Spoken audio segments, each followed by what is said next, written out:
Hello बच्चों, hello, welcome to doubt नट पर आप सभी बच्चों का बहुत बहुत स्वागत है।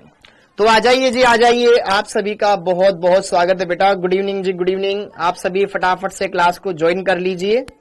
हेलो जी, हेलो, शिवम, श्वेता, साक्षी, रितेश, अर्पिता, संतोष, सोनी जी, गुलफाम, नागेश, सरिता, हेलो श्रुति, गुड इवनिंग, प्रशांत, बॉबी जाटव, हेलो नागेश, सिद्धार्थ, विवेक अग्रहारी। बेटा आज आ गई तुम्हारे पास और संपूर्ण वाली शीट, आज आ गई तुम्हारे पास संपूर्ण वाली शीट। ओके, हाँ जी, संपूर्ण वाली शीट आ गई ना आप सभी के पास। ओके, हाँ जी, नमस्ते जी, नमस्ते नमस्ते नमस्ते। Yes sir. ओके, हाँ, आ जाइए आ जाइए आ जाइए। Good evening, good evening, good evening. Okay, hello hello hello hello hello Vidyasagar Patel, hello Vishal, hello Shivam, hello Shama, Praveen, hello. कल क्लास लोगे? कल सैटरडे है ना। इस सैटरडे को मैं क्या करूंगा, इस सैटरडे को यार, इस सैटरडे को नहीं लेते हैं, इस सैटरडे को नहीं लेते हैं, ठीक है। इस सैटरडे को नहीं लेते हैं अपन क्लास। ओके, या फिर रख ले? तुम बताओ, तुम्हारे टेस्ट नहीं है ना, रख ले इस सैटरडे को क्लास। इस सैटरडे को क्लास रख ले बेटा। कल क्लास रखना चाहते हो? लेक्चर नंबर 5, लेक्चर नंबर 5 नहीं हुआ क्या ये? ओके ओके ओके ओके, हाँ जी, कल क्लास रख ले बेटा, कल क्लास रख ले।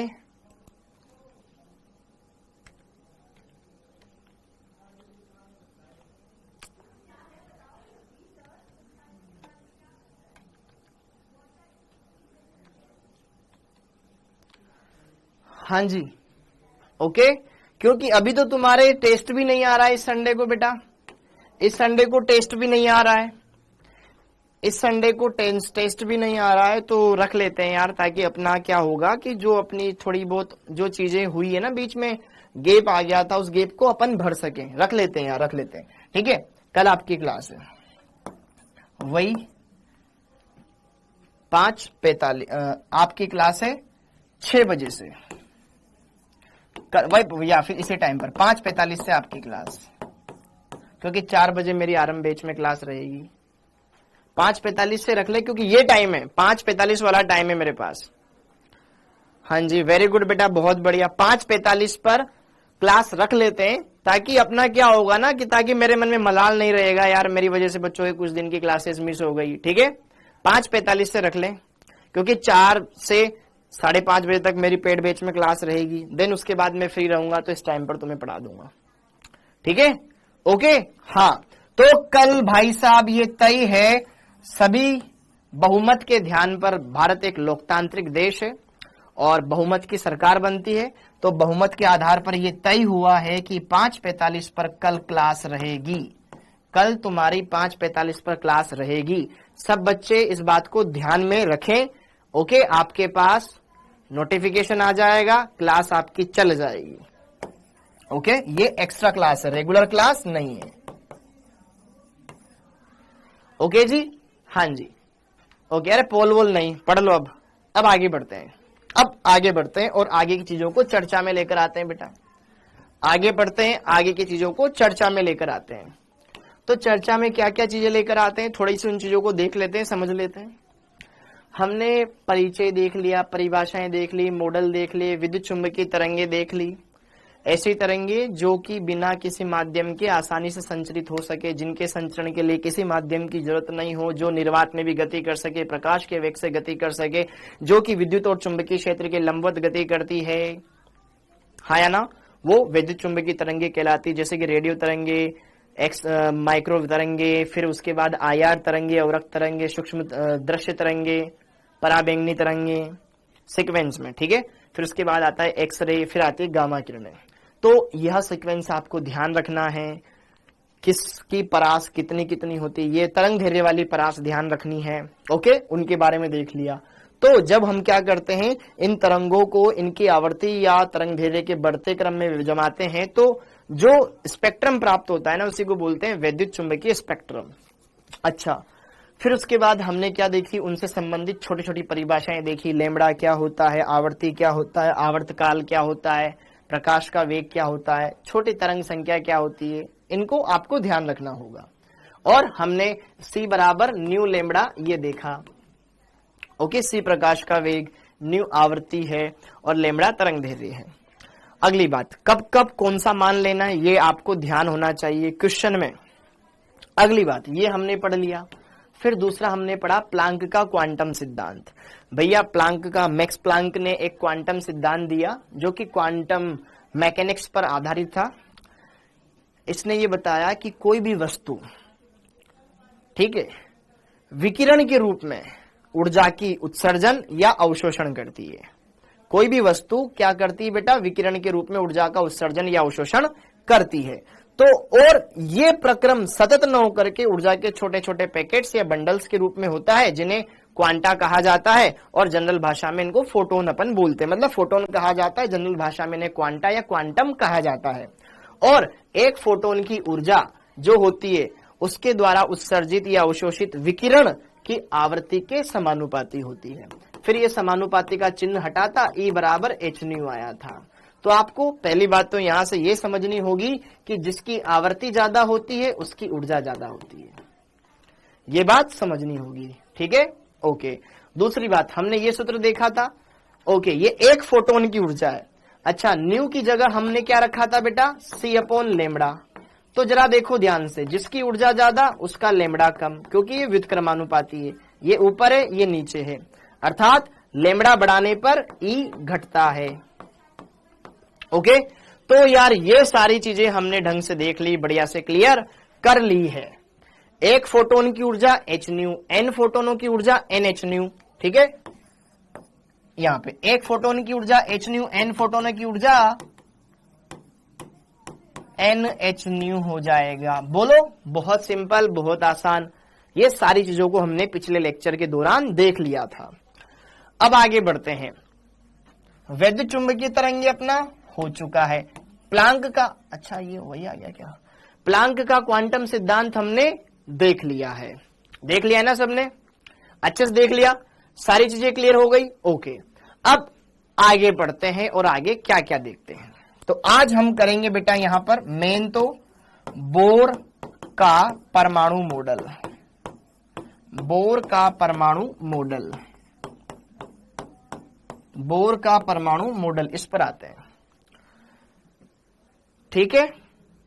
सही है, सब स्वस्थ, सब मस्त।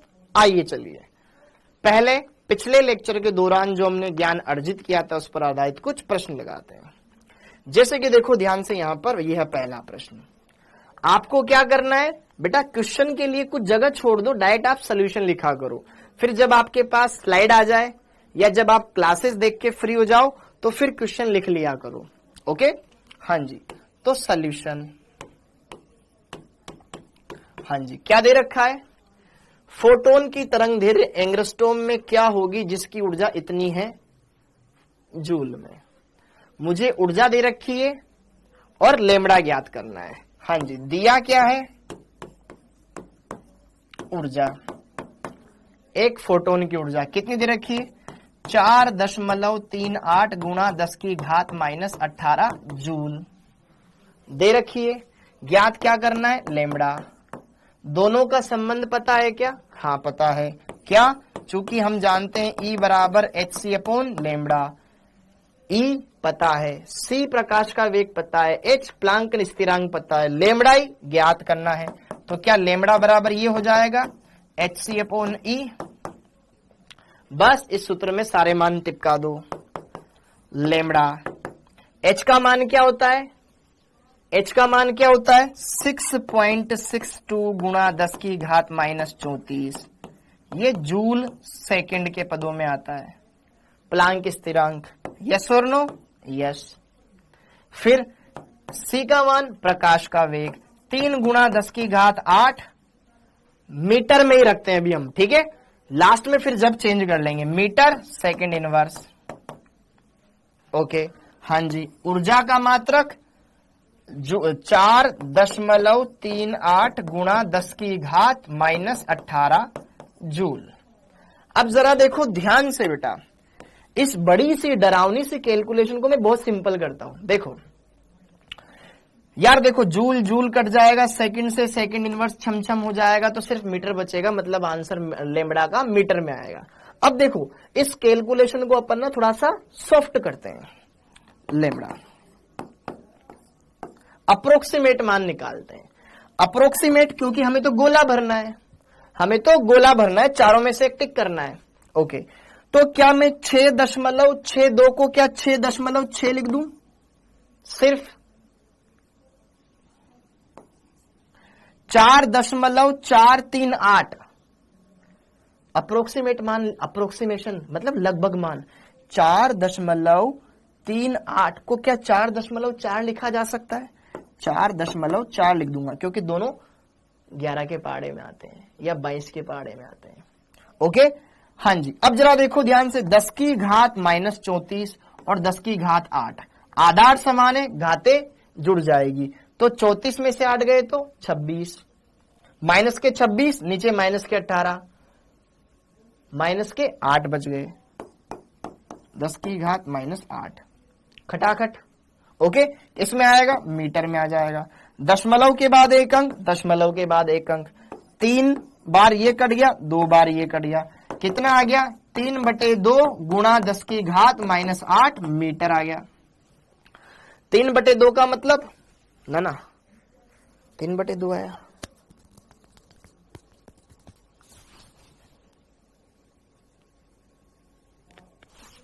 ये आ गया। अच्छा, 3 गायब कर दिया ना मैंने, ये 3 गायब हो गया। हाँ, तभी मैं सोचू कुछ तो गायब हुआ है, आंसर तो मैं 1.5 आ रहा था। ठीक है, अच्छा यहां पे कितना बचा हुआ बेटा? ये 3, ये रख दिया। ठीक है, ओके, तो कहीं ना कहीं यहां पर इसको सही लिख देता हूं मैं। हाँ जी, 3/2 गुणा 3 इंटू 10 की घात 8 मीटर आ गया। ठीक है, ओके, तो ये 3/2 कितना होता है? 1.5, मतलब 1.5 का 3 गुना कितना होता है? 4.5। तो यहां पर ये आ गया तुम्हारे 4.5 गुणा 10 की घात 8 मीटर हो गया। देखो बड़ी सी डरावनी सी कैलकुलेशन सिंपल कर ली। अब जरा देखो ध्यान से, चूंकि हम जानते हैं 1 मीटर में 10 की घात 10 एंग्स्ट्रॉम होते हैं, तो इतने सारे मीटरों में कितने होंगे? 4.5 10 की घात 8, अच्छा -10 होता है ना, -10 एंग्स्ट्रॉम आ गया। तो ये 8 और ये -10, -2 बच गया। 4.5 गुणा 10 की घात -2 एंग्स्ट्रॉम। कहीं गड़बड़ तो नहीं है? ये माइनस का आएगा, ये प्लस का आएगा। ठीक है, ताकि प्लस का 2 बचे, इससे गुणा कर दो, 450 एंग्स्ट्रॉम आ जाएगा। तो 450 के आसपास मान पहला है। देखो, ठीक है, क्योंकि बाकी तो बहुत दूर दूर के मान है ना। देखिए, लेट मी एक्सप्लेन। मैंने क्या किया, लेमड़ा का मान ज्ञात करना था, तो 6.62 को मैंने सिर्फ 6.6 रख करके छोड़ दिया। 4.38 लगभग 4.4 के क्लोज है, तो 4.4 लिख दिया। 10 की घात -34 और 10 की घात 8, 10 की घात -26 बचता, और नीचे 10 की घात -18 था। ऊपर माइनस का 26, नीचे माइनस का 18, ऊपर बच गया माइनस का 8। ओके, ये 3 वैसा का वैसा ही रख दिया। ये 22 से कट गया 3 बार, 22 से कट गया 2 बार, तो 3/2 इंटू 3, तो ये हो गया 9/4, 9/2, 9/2 का मतलब होता है 4.5। ओके, इसको सोल्व करा, खट खट खट खट, आंसर आ गया, ये बन गया। बोलो भाइयों, अरे सिंपल कैलकुलेशन है, अदरवाइज बहुत लंबी पड़ जाती है हमारे दशमलव में खेलने में। ओके, अब अगला क्वेश्चन। विद्युत चुंबकीय तरंग निर्वात में निम्न वेग से गति करती है। किस वेग से गति करती है? प्रकाश के वेग से गति करती है। 3 गुणा 10 की घात 8 मीटर प्रति सेकेंड। किस वेग से गति करती भाई साहब? प्रकाश के वेग से गति करती है ना। इनके लिए संचरण के लिए कोई माध्यम की आवश्यकता नहीं होती, बस प्रकाश के वेग से गति करते जाती है। हो गया? हो गया। अगला, 1 किलोवाट का एक रेडियो ट्रांसमीटर 800 हर्ट्ज आवृत्ति पर कार्य करता है, तो इससे प्रति सेकंड उत्सर्जित फोटोनों की संख्या होगी। हमें फोटोन ज्ञात करने हैं। अब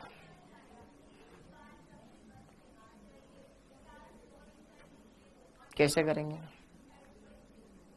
ये वाला सिंपल था, ये वाला भी सिंपल था, ये थोड़ा टेढ़ा क्वेश्चन। अब सोचो, करने से पहले सोचो। 1 किलो वोट, वोट किसकी इकाई है? शक्ति की। किसकी इकाई है? शक्ति। P बराबर, और आपने शक्ति के बारे में अगर पढ़ा हो तो कार्य करने की दर W/T, कार्य करने की दर शक्ति कहलाती है ना। कार्य ऊष्मा का ही एक रूप है, ऊर्जा का ही एक रूप है। तो यहां पर ऊपर कार्य का मात्रक भी जूल आएगा और यहां पे समय का मात्रक सेकंड आएगा। तो अब जरा देखो ध्यान से, पहले हम क्या करते हैं कि हमें दे रखा है कि यार कोई ट्रांसमीटर है जो 800 हर्ट्ज आवृत्ति पर कार्य करता है। बोलो, मतलब एक बिंदु से प्रति सेकंड 800 तरंगे निकल रही है। एक बिंदु से 800 तरंगे, आवृत्ति क्या होता है? एक बिंदु से 1 सेकंड में गुजरने वाली तरंगों की संख्या। तो यहां पर हमें सॉल्यूशन दिया है, क्या दिया है? आवृत्ति। न्यू का मान कितना दे रखा है? 800 हर्ट्ज दे रखा है बच्चे। तो और कुछ नहीं दे रखा, तो क्यों ना मैं इसकी ऊर्जा ज्ञात कर लूं? क्यों? अरे भाई, ये ऊर्जा ज्ञात कर लूंगा तो मुझे पता चल जाएगा ना, एक फोटोन की ऊर्जा इतनी है। मेरे पास ये 1 किलोवाट का ट्रांसमीटर है, तो कितने सारे फोटोन इमिट कर सकता है देख सकता हूं मैं। भाई एक फोटोन की ऊर्जा आ जाएगी, तो इतने सारे फोटोनों की ऊर्जा, भाई जो इतनी ऊर्जा है वो कितने फोटोन उत्सर्जित करेंगे, आ जाएगा। तो आवृत्ति पता चल गई। चूंकि हमें ये पता है E बराबर h न्यू, एक फोटोन की ऊर्जा का सूत्र होता है। h का मान कितना होता है? 6.62 गुणा 10 की घात -34, और ये हर्ट्ज या सेकंड इनवर्स, बोलो बात तो एक ही है, या सिंगल एस इनवर्स, ठीक है, ओके। 800 ये आ गया, ठीक। अगर इसको मैं सिंप्लीफाई करूं तो भैया ये 6.62 इंटू 8 इंटू 10 की घात -32 रह जाएगा, क्योंकि 2 जीरो कम कर दी मैंने, ये जूल के पदों में मान आ जाएगा।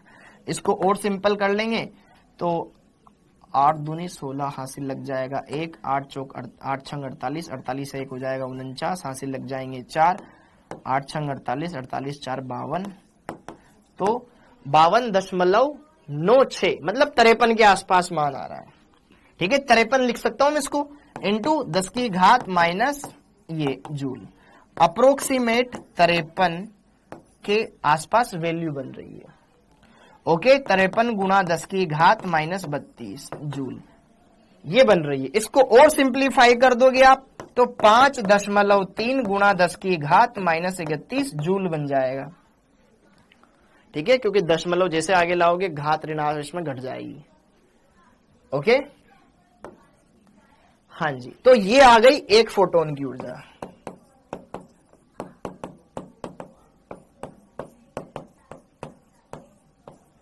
एक फोटोन की ऊर्जा आ गई बेटा। सोचो ना यार, मैंने बस इसको सोल्व किया है और ये देख लिया कि एक फोटोन भैया इतनी ऊर्जा रखता है। अब हमारा रेडियो ट्रांसमीटर क्या है? 1 किलोवाट का है, ठीक है। तो आओ चलो यहां पर उसको समझते हैं। ये हमारा पहला काम हो गया भाई, एक फोटोन की ऊर्जा मुझे पता चल गई। अब उस रेडियो ट्रांसमीटर की कुल ऊर्जा क्या है उसको हम देख लेते हैं और काम हो जाएगा। समझ में आया? डन डना डन डन यहां तक। अब आगे देखो, अब आगे देखो, अब आगे देखो। अरे बच्चों ये समझ में आया? एक फोटोन की ऊर्जा कैसे निकाली मैंने? E बराबर h न्यू लगाया, उसको थोड़ा सा सोल्व किया, बन गया। अब जरा देखो ध्यान से, चूंकि रेडियो ट्रांसमीटर की शक्ति, भाई वॉट किसकी इकाई है? शक्ति की इकाई है, ठीक है। शक्ति कितनी है? 1 किलोवाट, 1 kW है, किलोवाट। या मैं बोलूं 1000 वॉट है।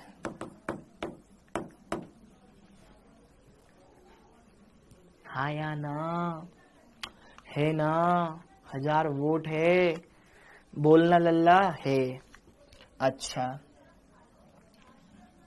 तो जरा देखो ध्यान से, एक छोटी सी बात मैं आपको यहां पे बताना चाहता हूं। P बराबर क्या होता है? W/T। 1000 वोट आया, मतलब 1 सेकंड में 1000 जूल ये ऊर्जा देता है। इतनी ऊर्जा ये उत्सर्जित करता है प्रति सेकंड। 1 सेकंड में किया गया कार्य क्या कहलाता है? शक्ति कहलाता है। या बोलते ना अपन कार्य करने की दर, मतलब 1 सेकंड में कितनी उसने कार्य किया वही शक्ति है। 1 सेकंड में इतना कार्य, ये उसकी शक्ति है ना? तो यहां पर ये 100 वोट आ रहा है, तो 100 वोट का मतलब क्या है बेटा? अर्थात प्रति सेकंड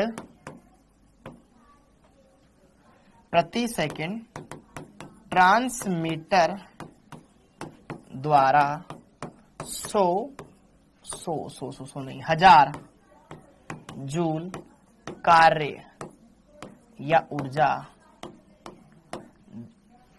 उत्सर्जित होती है। कार्य किया जाता है या ऊर्जा उत्सर्जित किया जाता है? बेटा कार्य ही तो ऊर्जा है, ठीक है। ऊर्जा उत्सर्जित होती है, उत्सर्जित होती है। तो टोटल आपके पास 1000 जूल ऊर्जा है। एक फोटोन की ऊर्जा इतनी है, तो कुल फोटोन निकाल सकते हो कि नहीं निकाल सकते हो? आपके पास इतनी ऊर्जा है, एक की ऊर्जा इतनी है, तो एक की ऊर्जा को कुल ऊर्जा से डिवाइड कर दोगे, मतलब कुल ऊर्जा को एक की ऊर्जा से डिवाइड कर दोगे, आंसर आ जाएगा। ओके, अतः कुल फोटोन नो की संख्या,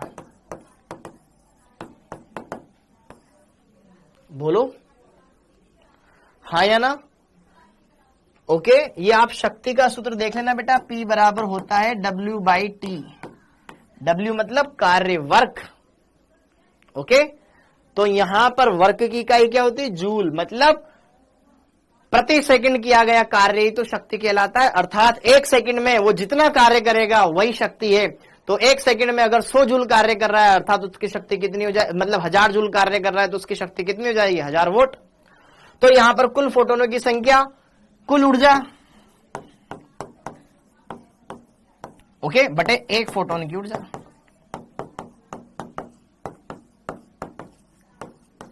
कुल ऊर्जा कितनी? 1000। 1 फोटोन की ऊर्जा 5.3 गुणा 10 की घात -31, ये आ गया।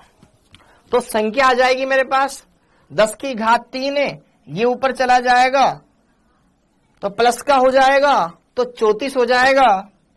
तो 1/5.3 है इंटू 10 की घात 34 हो गया। ये संख्या आ जाएगी फोटोनों की। इतने फोटोन आ जाएंगे, इतने फोटोन आ जाएंगे। अच्छा, यहाँ 33 दे रखा है ना, यहाँ 21 दे रखा है, यहाँ 23 दे रखा है, यहाँ 20 दे रखा है, तो घातों में इतना ज्यादा अंतर नहीं आता है। यहाँ 34 है, यहाँ 33 है। कैलकुलेशन हमारी भी सही है, उसने जो आंसर दे रखा है उसके आसपास मिल रही है। बस 1/5.3 को सोल्व करना है और उसके आसपास मान देख लेना है, काम हो जाएगा। और फिर जो भी मान आएगा उसको दशमलव को आगे पीछे सरकाना है, काम हो जाएगा। बोलो, देखो एक बार मैं तुम्हारे कमेंट देखता हूं ताकि तुम्हारी राय क्या है इसमें। हाँ जी, कर लिया? अरे कर लिया, वेरी गुड, बहुत बढ़िया बहुत बढ़िया बहुत बढ़िया। ठीक है, एसपी स्टार से कर लिया बीजी। वेरी गुड बेटा, वेरी गुड, बहुत बढ़िया बहुत बढ़िया। जय गुप्ता, 3 नहीं आएगा, 2 ही आएगा। ठीक है, ओके। तो उसके आसपास वाली दोबारा समझा दो, दोबारा समझाता हूं, इसलिए मैंने तुम्हारा कमेंट देखा। यार देखो, एक फोटोन की ऊर्जा होती है E बराबर एच न्यू। उस सूत्र से मैंने एक फोटोन की ऊर्जा निकाल ली। मेरे को दे रखा था भैया इतना किलोवाट वाला ट्रांसमीटर है, अर्थात उसकी शक्ति कितनी है, मतलब इतना, उसकी शक्ति कितनी है, 1000 वोल्ट है। 1000 वोल्ट का मतलब है 1 सेकंड में वो 1000 जूल कार्य कर सकता है, अर्थात उसकी उत्सर्जित विकिरणों की ऊर्जा कितनी है, 1000 जूल है। टोटल हमारे पास ऊर्जा है, एक फोटोन की ऊर्जा है। सोल्व कर लिया, काम हो गया। सोल्व कर लिया, काम हो गया। ओके, हाँ जी। तो फिर बच्चे सोल्व करके बता रहे हैं कि इसका आंसर लगभग ना 1 पॉइंट समथिंग पॉइंट में आएगा। 0 पॉइंट, सर हमारा दिमाग क्यों नहीं चलता है बेटा, चलेगा। 0.188 गुणा 10 की घात 34 है ये। ओके, दशमलव पीछे ले जाओगे, घात बढ़ जा, घात में मतलब यहाँ पे ये आ गया ना 0 समथिंग समथिंग ऐसे कुछ मान आ रहा होगा। 0 समथिंग समथिंग कुछ मान आ रहा होगा। 0 समथिंग समथिंग कुछ मान, अच्छा 1.8 समथिंग ऐसे कुछ आएगा ना। ओके, हाँ जी। इसको सोल्व कर लेना और इसके आसपास आपका मान बन जाएगा। इसको सोल्व कर लेना, कहीं गलत लिखने से बढ़िया है ना लिखो। ओके, इसको सोल्व कर लेना, उसका मान बन जाएगा आपके पास। सर डिवाइड क्यों किया? अरे भाई, ये एक फोटोन की ऊर्जा है, एक फोटोन इतनी ऊर्जा रखता है। ठीक है, एक फोटोन इतनी ऊर्जा रखता है, टोटल ऊर्जा इतनी है। तो मेरे को संख्या याद करनी है ना। कोई भी वस्तु ऊर्जा को छोटे छोटे पैकेट्स बंडल के रूप में निकालती है, उन बंडल को क्या कहते हैं, फोटोन कहते हैं। तो एक फोटोन की ऊर्जा इतनी है, तो इतनी सारी ऊर्जा कितने फोटोन त्यागेंगे मिलकर के, इतने सारे फोटोन त्यागेंगे। विलियन वाले की एनसीईआरटी संपूर्ण डाल दीजिए बेटा। डलवा दी यार, डलवा दी। ये देख, इस पहले पेज को देख, नीट यूजी केमिस्ट्री विलियन, ये तुम्हारे कोर्स में आ चुका है, ये तुम्हारे कोर्स में आ चुका है। ठीक है, हाँ जी। ओके बेटा, वो 10 की घातों में 10 की घात देख, ये घात कैसी सम संख्या है, मतलब 1 के पीछे 34 जीरो। अगर मान ले दशमलव भी मान आ रहा होगा ना, तो घातों के पीछे जो जीरो ये 10 के ऊपर जो घातें लगी हुई है, वो संख्या को एक पूर्ण संख्या में बदल देगा। हाँ जी, वेरी गुड मंताशा, बहुत बढ़िया बेटा। अब आगे बढ़ते हैं, अब आगे बढ़ते हैं और आगे की चीजों को चर्चा में लेकर आते हैं। हाँ जी, अब बेटा हेडिंग डाल लो, बोहर का परमाणु मॉडल। ठीक है सर, ये मॉडल नहीं पढ़ाओगे क्या? पढ़ाएंगे बेटा, बोहर का परमाणु मॉडल। इसमें बोहर का मॉडल भी देखेंगे हम, फिर उसकी अवधारणा देखेंगे, और फिर उससे संबंधित जो फॉर्मूले निकल कर आएंगे उन फॉर्मूलों को देखेंगे। ओके, तो पूरा हमें टास्क कंप्लीट करना है, और आज कोशिश करेंगे हम बोहर का मॉडल की अवधारणाएं देख लेंगे, त्रिज्या का सूत्र, वेग का सूत्र और ऊर्जा का सूत्र, उन तीनों सूत्रों को लपेट देंगे। ओके, ठीक है, त्रिज्या का सूत्र, वेग का, ऊर्जा का, उनको लपेटने की कोशिश करेंगे सबको। फिर ये खत्म हो जाएगा ना, तो हमारे लिए इस चैप्टर का एक बड़ा पार्ट कंप्लीट हो जाएगा, क्योंकि इससे भी बहुत सारे क्वेश्चन आते हैं। फिर इसमें बचेगा हमारे पास एक प्रकाश विद्युत प्रभाव, वो मैं तुम्हें पढ़ाऊंगा। फिर उसके बाद आगे हमारा चलेगा स्पेक्ट्रम, उस वाले पार्ट को हम कवर करेंगे। फिर देन बाकी चीजें, सिद्धांत, अलग अलग सिद्धांत, उनके बारे में हम बात करेंगे। ओके, और ये चीजें बेटा पता है इतना टाइम इसलिए लग रहा है क्योंकि तुम्हें कुछ भी नहीं आता। बात ये, तुम्हें कुछ नहीं आता, तुम 12th कैसे पास हो गए, तुम ड्रॉपर हो, और तुमने पहले एग्जाम दे रखे हैं, फिर भी ऐसी स्थिति है तुम्हारी। हाँ, ओके, अगर बेटा, अगर जैसे कि सपोज करना, आप अगर कोटा जाते हो ना ऑफलाइन में पढ़ने, तो बेटा अब तक तो निपट चुके होते तुम, सच बता रहा हूं मैं। ठीक है, क्योंकि मैंने भी पढ़ाया हुआ है ऑफलाइन में। तो आप तो बस केवल पीछे बस बैठे रहते हैं, हाँ चल रही है चीजें, चल रही है चीजें, चल रही है, और तुम्हें कुछ समझ ही नहीं आ रहा है। अच्छा लग रहा होगा लेकिन समझ में नहीं आ रहा होगा, क्योंकि हमने कुछ पढ़ा ही नहीं है अभी तक। बात ये, हकीकत ये। ओके, तो इस बात को थोड़ा एक्सेप्ट करो। अब आगे बढ़ते हैं, बोहर का परमाणु मॉडल समझते हैं। यार बोहर के परमाणु मॉडल को अगर हम समझें तो ये क्या है, इसमें क्या क्या चीजें होती है, किस तरीके से होती है, तो सीधे मुद्दे की बात करते हैं और समझते हैं। बोहर ने मैक्स प्लांक का जो क्वांटम सिद्धांत था उसको लिया और उसके आधार पर अपना परमाणु मॉडल दिया। तो बोहर का ये जो परमाणु मॉडल है बेटा, वो प्लांक के क्वांटम सिद्धांत और फिजिक्स के चिरसम्मत भौतिकी के सिद्धांत उस पर आधारित है। ये फिजिक्स में भी पढ़ोगे आप। ओके, हाँ जी। तो कहीं ना कहीं यहां पर बोहर का परमाणु मॉडल, बोर का, नील्स बोर, ठीक है, बोर का परमाणु मॉडल, ठीक है, प्लांक के क्वांटम सिद्धांत, प्लांक के क्वांटम सिद्धांत एवं चिरसम्मत भौतिकी के सिद्धांत पर, मतलब भौतिकी के चिरसम्मत सिद्धांत, भौतिकी के चिरसम्मत सिद्धांत पर आधारित है।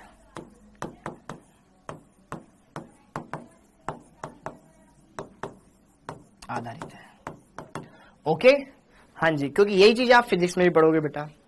दूसरी बात, जो बोहर का परमाणु मॉडल है सिर्फ और सिर्फ सिंगल इलेक्ट्रॉन रखने वाली स्पीशीज पर लागू होता है। किन पर? जिनमें सिर्फ एक इलेक्ट्रॉन है, जैसे कि हाइड्रोजन, He+, लिथियम+2, बेरिलियम+3, जिनमें सिंगल इलेक्ट्रॉन होता है उनके लिए अप्लाई होता है। मल्टी इलेक्ट्रॉन रखने वाली स्पीशीज के लिए ये रूल फॉलो नहीं होता है, तो ये इसकी कमी है, दोष है। ठीक है, हाँ जी। यह नियम सिर्फ एकल इलेक्ट्रॉन युक्त स्पीशीज का मतलब होता है प्रजातियां, स्पीशीज, जैसे इधर लिख देता हूं, उधर जगह नहीं रहेगी मेरे पास, He+, Li2+, Be3+ आदि पर ही लागू होता है। ठीक है, Bohr rule is only applicable for single electron species. Okay, हाँ जी। नाउ नेक्स्ट, जो बोहर का मॉडल है बेटा, वो कहीं ना कहीं इलेक्ट्रॉन की कणीय प्रकृति पर आधारित है, कि ये इलेक्ट्रॉन को कण के समान मानता है। ठीक है, यह इलेक्ट्रॉन की कणीय प्रकृति पर आधारित है।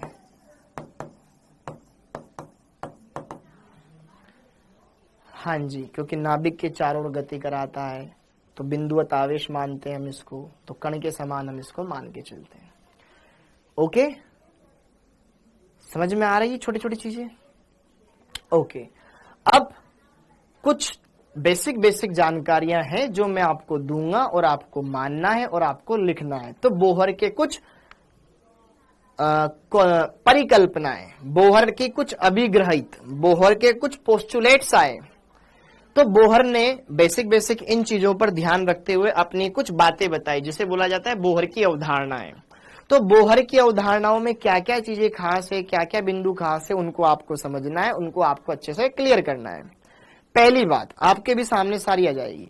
पहली बात कि यार जो कोई भी परमाणु है ना, जैसे कि मान लो ये कोई परमाणु है, इस परमाणु के केंद्र में नाभिक होता है, जो कि बहुत ही छोटे से भाग में उपस्थित होता है, और इसमें क्या होते हैं, प्रोटॉन और न्यूट्रॉन उपस्थित होते हैं। पहली बात। दूसरी बात कि परमाणु के चारों ओर वृत्ताकार कक्षाएं होती है। इन वृत्ताकार कक्षाओं में क्या होती है, इलेक्ट्रॉन चक्कर लगाते हैं, और वह हमेशा वृत्ताकार पथ का अनुसरण करेंगे, उससे निकल करके बाहर नहीं जाएंगे या अंदर नहीं आएंगे। क्यों? क्योंकि दो तरह के बल कार्य करते हैं, एक तो नाभिक की ओर, एक बाहर की ओर। अभिकेंद्रीय बल या आकर्षण बल या कुलाम्बिक बल इसको बोलते हैं, बाहर की ओर लगता है अपकेंद्रीय बल, सेंट्रीफ्यूगल सेंट्रीपिटल फोर्स, उनके बारे में हम पढ़ेंगे। अगली बात, जब भी इलेक्ट्रॉन किसी एक वृत्ताकार पथ में घूमेगा तो उसकी ऊर्जा फिक्स रहती है, हाँ या ना। जैसे कि अगर कोई इंसान जेल में जाता है तो उसको कैदियों की तरह ही बर्ताव करना पड़ेगा। अब तो जेल में जाना पड़ेगा, जेल का खाना खाना पड़ेगा, वो बोलते हैं ना, तो वैसा ही बिहेव करना पड़ेगा। जैसे कि आप सब अपने अलग अलग इलाके से बिलोंग करते हो, आपकी संस्कृति अलग है, आपके बोलचाल अलग है। कोई यूपी का है, कोई बिहार का है, कोई एमपी का है, कोई झारखंड का है, कोई राजस्थान का है, अलग अलग जगह से आप बिलोंग करते हो, लेकिन यहां आकर के सब एक जैसे गुण दर्शाओगे, हाँ ना। तो कहीं ना कहीं आपको उस क्लास के अकॉर्डिंग बिहेव करना पड़ेगा, आपके अकॉर्डिंग बिहेव नहीं करना पड़ेगा। तो मतलब जब भी कोई इलेक्ट्रॉन किसी कक्षा में आएगा तो उस कक्षा के ऊर्जा के बराबर अपनी ऊर्जा रखेगा, तभी तो उसमें वो एडजस्ट हो पाएगा ना। प्रकृति में मतलब संघर्ष, मतलब जो ढल गए तो वो ठीक है। तो मतलब जब भी कोई इलेक्ट्रॉन किसी एक निश्चित ऊर्जा में, निश्चित कक्षा में गति करता है तो उसकी ऊर्जा फिक्स रहती है, ठीक है, न बढ़ती न घटती है।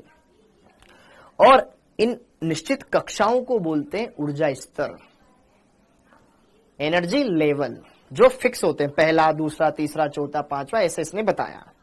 फिर अगली बात, इलेक्ट्रॉन उन्हीं वृत्ताकार कक्षाओं में गति करता है जिनका कोणीय संवेग h/2π का पूर्ण गुणज होता है। क्या होता है, आइए वन बाय वन हम सारी बातों को डिस्कस करते हैं, ठीक है, और फिर इनके आधार पर त्रिज्या, वेग, ऊर्जा के व्यंजक ज्ञात करते हैं, ठीक है, ओके।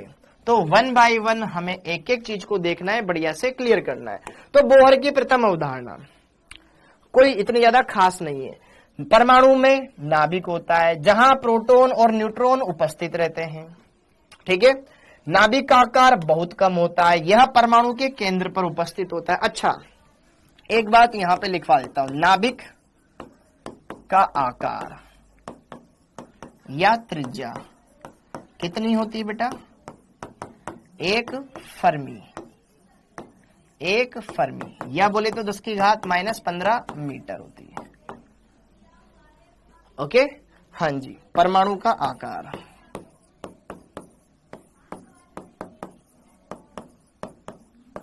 कार्य त्रिज्या कितनी होती है, 1 एंगस्ट्रॉम, बोले तो 10⁻⁻10 मीटर होता है। ये बातें ध्यान रखना।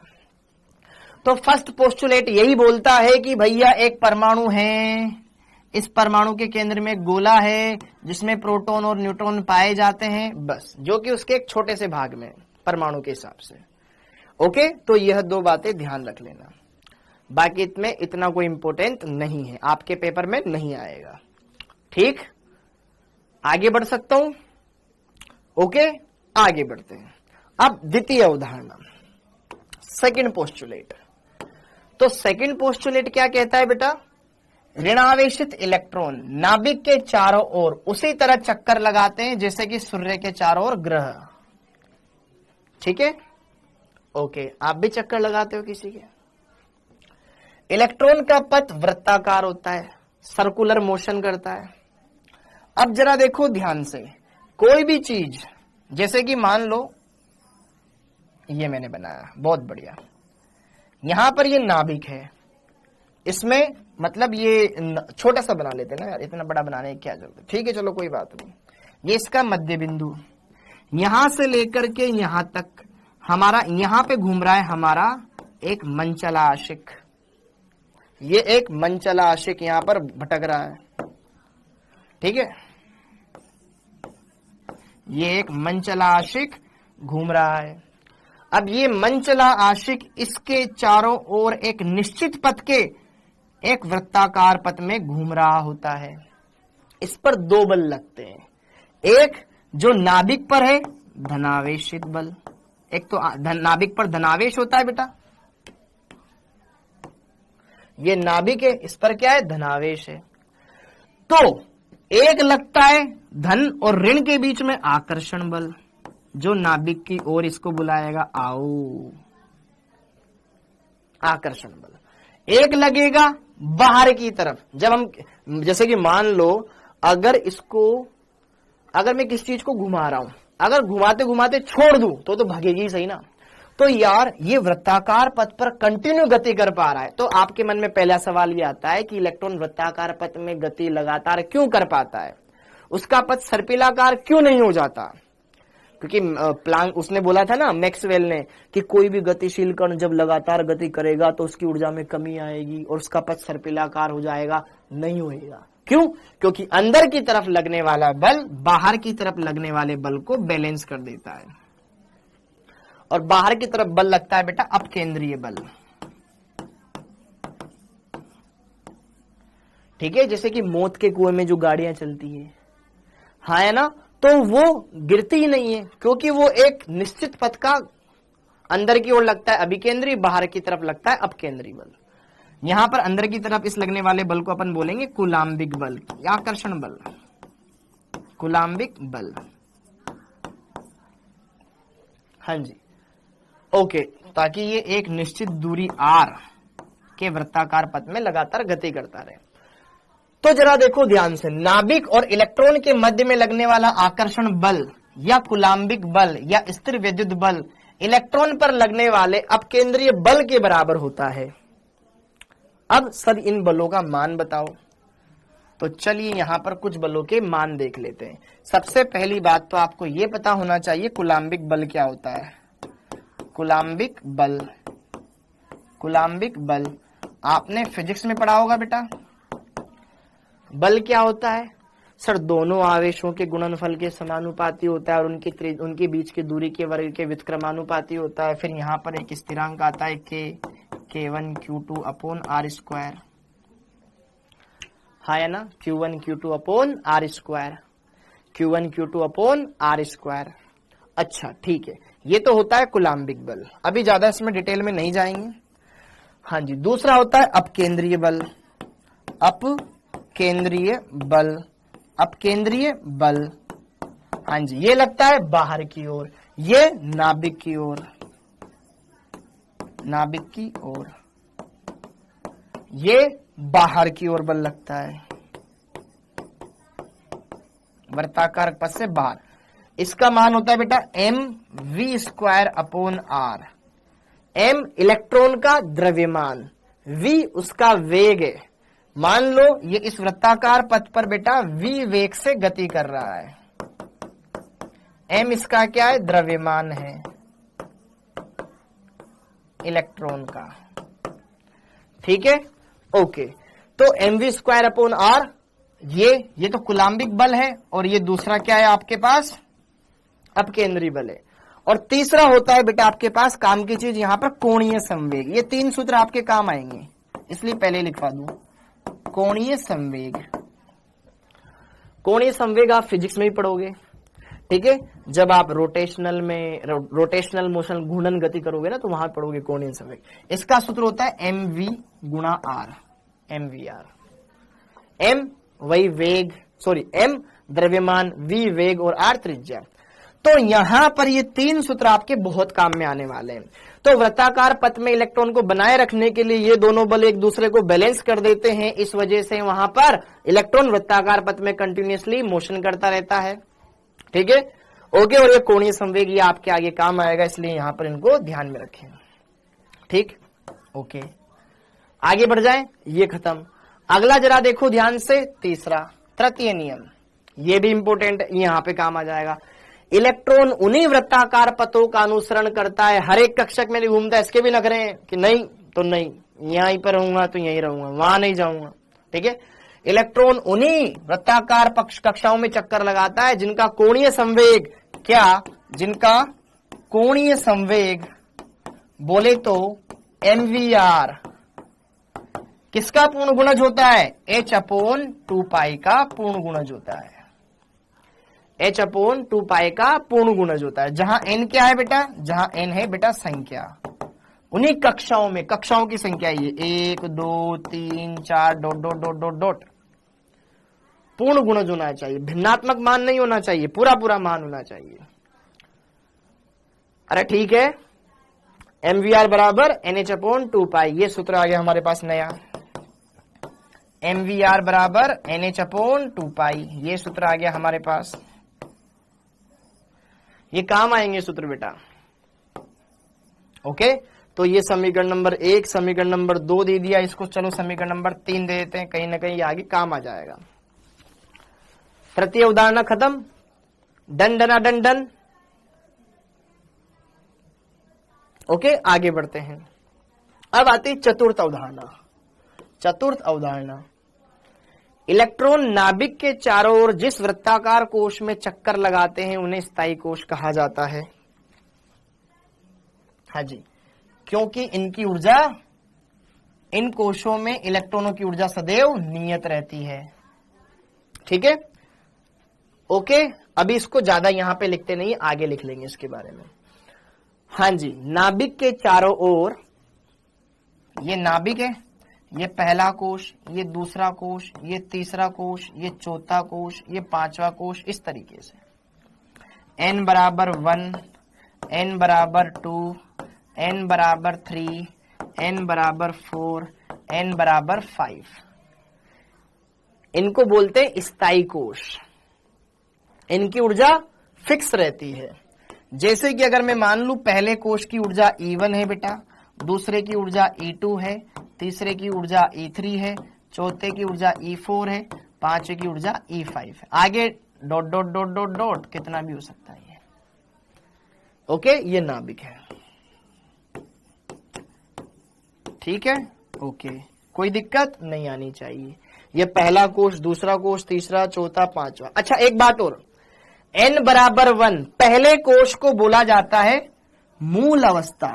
ये चीज भी मैं लिखवा देता हूं, मूल अवस्था या आद्य अवस्था। क्या बोलते हैं बेटा? n बराबर 1 को बोला जाता है मूल अवस्था या आद्य अवस्था। बोले तो इंग्लिश में ground state, ground state, GS, ground state, ध्यान रखिएगा बच्चों। ओके, और n बराबर 1 के बाद वाली सभी अवस्थाओं को बोलते हैं उत्तेजित अवस्था। ठीक है, अनंत को छोड़ करके इनको बोला जाता है उत्तेजित अवस्था।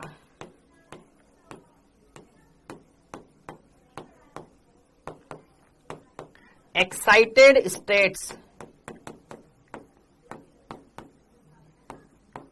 ES। ठीक है, तो अगर मैं आपसे पूछूं प्रथम उत्तेजित अवस्था क्या होगी, प्रथम उत्तेजित अवस्था क्या होगी, तो आप बोलोगे n बराबर 2।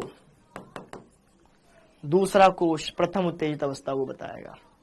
ठीक है, आपसे मैं पूछूं सेकंड ES क्या होगी, n बराबर थर्ड होगी। आपसे मैं पूछूं थर्ड ES क्या होगी, तो आप बोलेंगे n बराबर 4 होगी। समझ में आया रसगुल्लो? तो यार यहां पर इन चीजों को आपको समझना पड़ेगा। तो नाभिक, नाभिक के चारों ओर जो वृत्ताकोश है, पहला, दूसरा, तीसरा, चौथा, तो नाभिक का जो पहला, नाभिक से जस्ट पहला कोश, वो मूल अवस्था कहलाती है या आद्य अवस्था कहलाती है। इसको बोलते हैं ग्राउंड स्टेट इंग्लिश में। उसके बाद आने वाली सारी की सारी अवस्थाओं को क्या बोलते हैं अपन? एक्साइटेड स्टेट, उत्तेजित अवस्थाएं। पहली ये वाली, दूसरी ये, तीसरी ये, चौथी ये, ऐसे ऐसे चलती जाएगी। ठीक है, ये पहली ऊर्जा, पहले की ऊर्जा, दूसरे की, तीसरे की, चौथे की, इस तरीके से ये चलता जाएगा। टन डना डन डन, ये हो गया चतुर्थ अवधारणा। ओके, अवधारणा ज्यादा इंपॉर्टेंट ये है। अब अगली बात, पंचम अवधारणा, फिफ्थ, यहां पर देख लो, पोस्टुलेट। प्रत्येक स्थायी कोश से ऊर्जा की एक निश्चित मात्रा संबंधित रहती है, इसलिए इन्हें ऊर्जा स्तर भी कहा जाता है। बिल्कुल सिंपल सी बात है।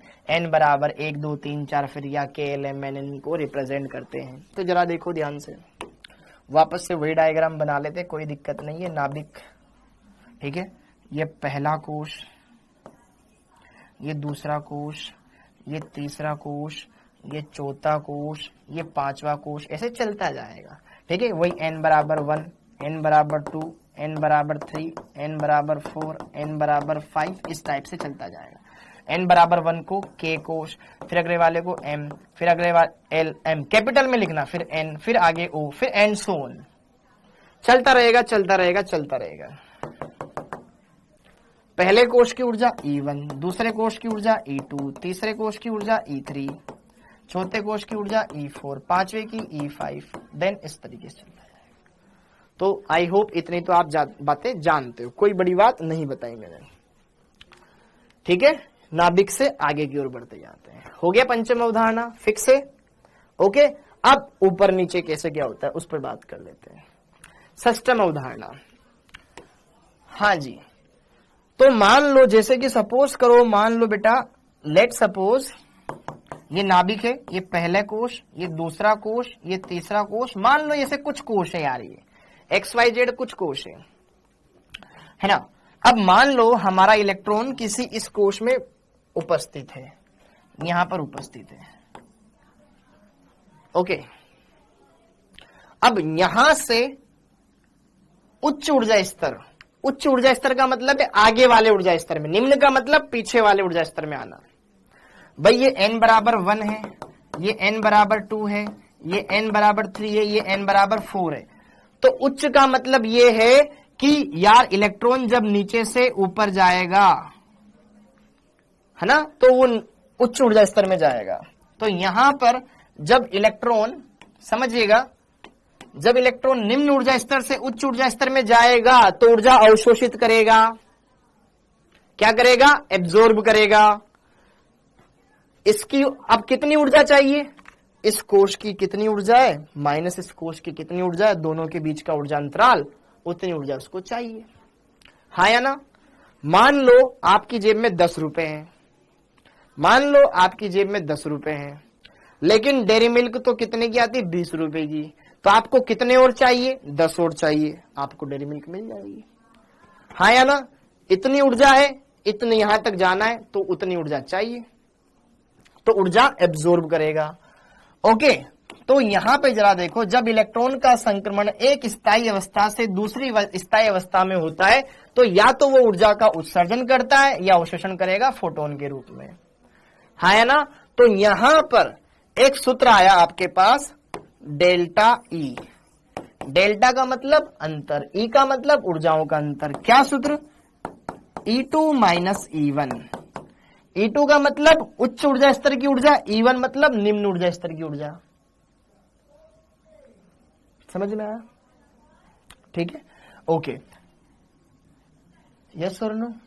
उच्च ऊर्जा स्तर की ऊर्जा और न्यूनतम ऊर्जा स्तर की ऊर्जा, ठीक है, ओके, बराबर h न्यू, ये सूत्र होता है हमारे पास। भाई इतनी ऊर्जा चाहिए, h इंटू न्यू, यही तो सूत्र होता है ना हमारे पास।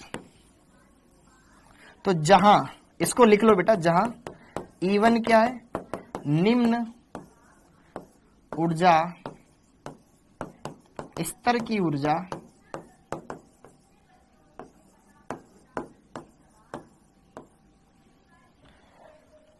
ठीक है, और E2 ना यार, निम्न नहीं बोलते हैं इसको बेटा, वरना फिर तुम कंफ्यूज हो जाओगे। रुक जाओ, इसको मैं थोड़ा चेंज कर देता हूं।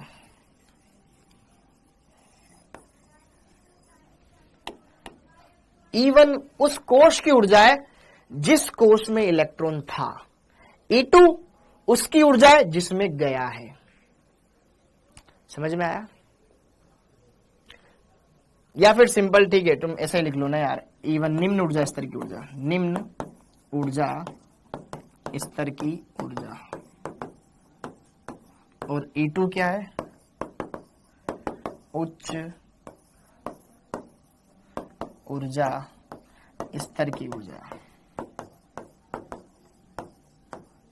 इससे काम हो जाएगा, ठीक है, दोनों का डिफरेंस आ जाएगा, ठीक है। अंतर आपको देखना है कि भैया ऊपर से नीचे आया या नीचे से ऊपर आया, उसको आपको देखना है। E1 जिसमें था, E2 जिसमें गया है, ये ध्यान रखना, E1 जिसमें था, E2 जिसमें गया है। ओके, इस बात को ध्यान रखिएगा, पक्की बात है बेटा।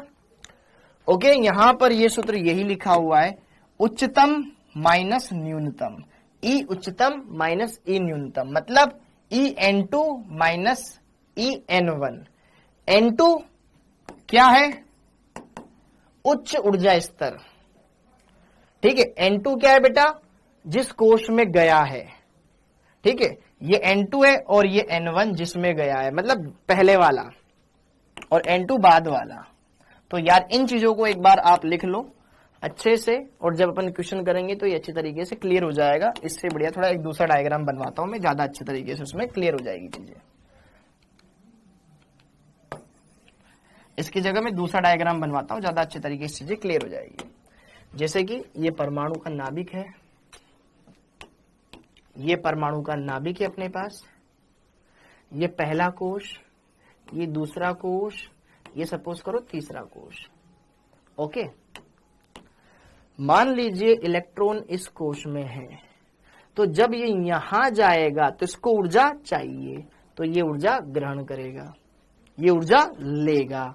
इस कोश की ऊर्जा मैंने मान ली E1, इसकी मैंने मान ली E2, तो इन दोनों के अंतराल के बराबर ऊर्जा को अवशोषित करेगा, फिर इसका यहां से वहां जाना पॉसिबल हो पाएगा। इतना समझ में आ गया? ठीक है। अब जैसे कि सपोज करो इलेक्ट्रॉन ऊपर जा चुका है, इलेक्ट्रॉन ऊपर जा चुका है, इलेक्ट्रॉन ऊपर जा चुका है। ओहो, ये नाभिक, ये पहला कोश, ये दूसरा कोश, सपोज करो ये तीसरा कोश। दो अलग अलग डायग्राम बना रहा हूं ताकि आपको फील आ सके। हाँ जी, अब सपोज करो मान लो इलेक्ट्रॉन यहां आ गया। ओके, E2 वाले में आ गया या उच्च ऊर्जा स्तर में आ गया।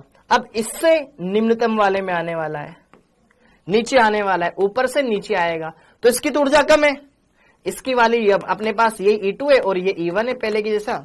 अब ऊपर आ गया, अब ऊपर आने के बाद ऊपर वाले की ऊर्जा ज्यादा, नीचे वाले की ऊर्जा कम, तो एक्स्ट्रा एनर्जी को रिलीज कर देगा इन टर्म्स ऑफ फोटोन। तो ये वाला काम होता है। नीचे से ऊपर जाएगा, ऊर्जा लेगा, ऊपर से नीचे आएगा, ऊर्जा त्याग देगा। तो ये काम खत्म हो गया, ये हमने देख लिया, इतनी बातें हमें देखनी थी। अब आगे बढ़ते हैं, ज्यादा कुछ बढ़िया चीजें हैं जो हमारा इंतजार कर रही है। ठीक है, सारी चीजें क्लियर हो गई है। पहली बात, परमाणु के अंदर नाभिक होता है, सारी बातें, इलेक्ट्रॉन उसके चारों ओर चक्कर लगाते हैं। जिन कक्षाओं में चक्कर लगाते हैं उनकी ऊर्जा फिक्स होती है, इसलिए इलेक्ट्रॉन की ऊर्जा में कोई कमी या वृद्धि नहीं होती जब तक वो एक कक्षक में चक्कर लगा रहा है, और उसकी ऊर्जा नियत रहती है। लेकिन जब इलेक्ट्रॉन एक कक्षक से दूसरे कक्षक में जाता है या दूसरे से किसी पहले कक्षक में आता है तो ऊर्जाओं में कमी होती है या वृद्धि होती है। क्यों होती है? ताकि वो उस कक्षक के समान ऊर्जा रख सके। ज्यादा है तो त्याग देगा, कम है तो ग्रहण करेगा। Okay, done. अब आता है यहां पर हमारे पास अगला टास्क, बोहर मॉडल के अनुप्रयोग। बोहर मॉडल के अनुप्रयोग। अब बोहर मॉडल के क्या अनुप्रयोग है? इसके जरिए हम त्रिज्या की गणना कैसे करते हैं, वेग की गणना कैसे करते हैं, और ऊर्जा की गणना कैसे करते हैं। ये तीन इंपॉर्टेंट एस्पेक्ट है जो मैं यहां पे समझने है बेटा। ओके जी, हाँ जी, या तो मैं इनको डायरेक्ट लिखवा दूं, लेकिन इनके पीछे क्या रीजन है, कैसे ये आया, वो मैं आपको पूरा एग्जैक्ट बता देता हूं, फिर अपन इनको डायरेक्ट भी ध्यान रख लेंगे। हाँ, सबसे पहले याद करेंगे हम बेटा त्रिज्या की गणना। इलेक्ट्रॉन किस कोश में गति कर रहा है उस कोश की त्रिज्या की गणना। हाँ जी, तो सबसे पहला आएगा हमारे पास त्रिज्या R की गणना। हाँ जी, तो सारी चीजों को बड़े ध्यान से समझिएगा, अच्छे से क्लियर कीजिएगा। ठीक है, तो मान लीजिए लेट सपोज ये मेरे पास एक एटम है, ठीक है, इस एटम का ये नाभिक है। इस नाभिक से R डिस्टेंस पर एक इलेक्ट्रॉन है जो घूम रहा है। R डिस्टेंस पर इलेक्ट्रॉन घूम रहा है, ठीक है, घूम रहा है, ये जिस पर नेगेटिव चार्ज है, ये गति कर रहा है। ओके, तो यहां पर एक बल तो बाहर की ओर कार्य करेगा, एक बल अंदर की ओर कार्य करेगा। तो हमें सारी चीजों को समझना है और बढ़िया से जवाब देना है। अच्छा, ये बाहर वाले बल, अंदर वाले बल, पहले इनको थोड़ा सा मैं हटाता हूं, चीजों को थोड़ा और क्लियर करवाता हूं आपको, ताकि चीजें बढ़िया से समझ में आ सके। हाँ जी भाई साहब, जैसे कि मान लो ये यहां पर इतनी डिस्टेंस है। नाभिक में कौन होते हैं? सब प्रोटॉन होते हैं। क्या प्रोटॉन पर उतना ही आवेश होता है जितना कि इलेक्ट्रॉन पर होता है? हाँ, बस परिमाण में अलग मतलब चिन्ह में अलग होता है। प्रोटॉन पर जितना आवेश उतना ही इलेक्ट्रॉन पर आवेश। यस और नो? यस। हमने मान लिया कि बाहर एक इलेक्ट्रॉन है जो इस वृत्ताकार पथ का अनुसरण कर रहा है। नाभिक में क्या है? प्रोटॉन है। एक प्रोटॉन पर आवेश इलेक्ट्रॉन के बराबर है। नाभिक में कितने प्रोटॉन होते हैं? नाभिक में प्रोटॉन कितने होते हैं? जितना उसका परमाणु क्रमांक है। तो नाभिक में कितने प्रोटॉन है? Z प्रोटॉन है। एक प्रोटॉन पर आवेश इलेक्ट्रॉन के बराबर है, तो Z प्रोटॉनों पर आवेश कितना होगा? Ze हो जाएगा। हाँ या ना बोलो यार, ये बात समझो पहले तो, इस बात को समझो। इलेक्ट्रॉन एक है जो नाभिक के चारों ओर गति कर रहा है। नाभिक में क्या है? प्रोटॉन, और एक प्रोटॉन पर आवेश एक इलेक्ट्रॉन के बराबर होता है। लेकिन नाभिक में कितने प्रोटॉन होते हैं? जितना उसका परमाणु क्रमांक होता है, अर्थात नाभिक में Z प्रोटॉन है, तो Z प्रोटॉनों पर आवेश Z गुणा एक इलेक्ट्रॉन पर आवेश, तो Z गुणा E हो गया। तो नाभिक में कुल आवेश हमारे पास कितना है? Z है, Z इंटू E है, R डिस्टेंस है, और कोई इलेक्ट्रॉन घूम रहा है। तो यार यहां पर कुछ बातें हैं जो हमें समझनी है। आइए वन बाय वन उन बातों को समझे। तो पहली बात ये क्लियर हो गया, वृत्ताकार पथ पर लगातार गति के लिए, ठीक है, गति के लिए क्या होना चाहिए कि जो कूलाम्बिक बल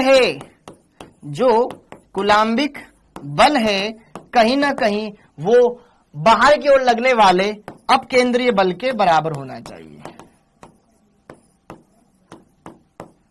यस और नो? कूलाम्बिक बल अपकेंद्रीय बल के बराबर होना चाहिए। यस और नो? होना चाहिए गुरुजी। अपकेंद्रीय बल का सूत्र क्या था? mv²/r था। हाँ जी, कूलाम्बिक बल का सूत्र हम देखते हैं और डायरेक्ट हम यहां पर इस्तेमाल कर लेंगे।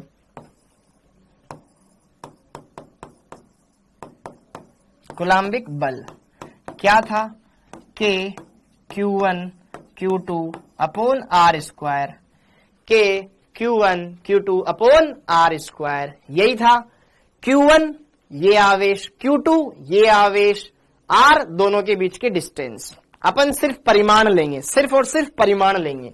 इलेक्ट्रॉन है, ओके, ये तो यहां पर K गुणा पहला आवेश Z इंटू E, दूसरा आवेश E, अपोन में डिस्टेंस R², तो क्या हो गया? K Z²/r², ये हो गया। तो कूलाम्बिक बल का मान आ गया K ZE²/r²।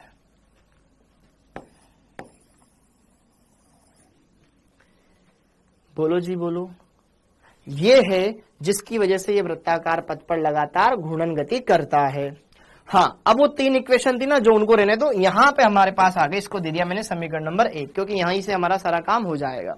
तो ये पहली समीकरण आ गई। अब दूसरी समीकरण बेटा जरा देखो ध्यान से। एवं हम जानते हैं कोणीय संवेग क्या होता है? mvr बराबर होता है nh/2π।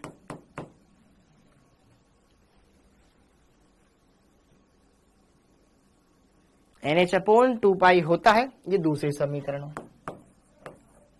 ये है। पहली समीकरण हमारे पास ये है, दूसरी समीकरण हमारे पास ये। अब यहां से ही हम r का मान ज्ञात करेंगे, ठीक है। पहले तो मैंने इन दोनों को आपको अच्छे से बता दिया कि भैया ये कहां से आया, ये कहां से आया। अब जरा देखो, इनको तसल्ली से हल करते हैं, तुरंत फटाफट से आंसर आएगा, ज्यादा टाइम नहीं लगाएंगे। ओके, हाँ जी। तो जरा देखो ध्यान से, ये समीकरण हमारे पास क्या है? 2, 1 है, और ये समीकरण हमारे पास 2 है, ठीक है ना। ओके, तो एक बार पहले मैं समीकरण नंबर 1 को थोड़ा सा हल कर दूं, क्योंकि r से r कट सकता है ना। कट सकता है कि नहीं कट सकता है? कट सकता है, r से r कट सकता है। हमारे लिए चीजें आसान हो जाएगी बहुत सारी। ओके जी, हाँ जी। तो समीकरण पहले 1 से,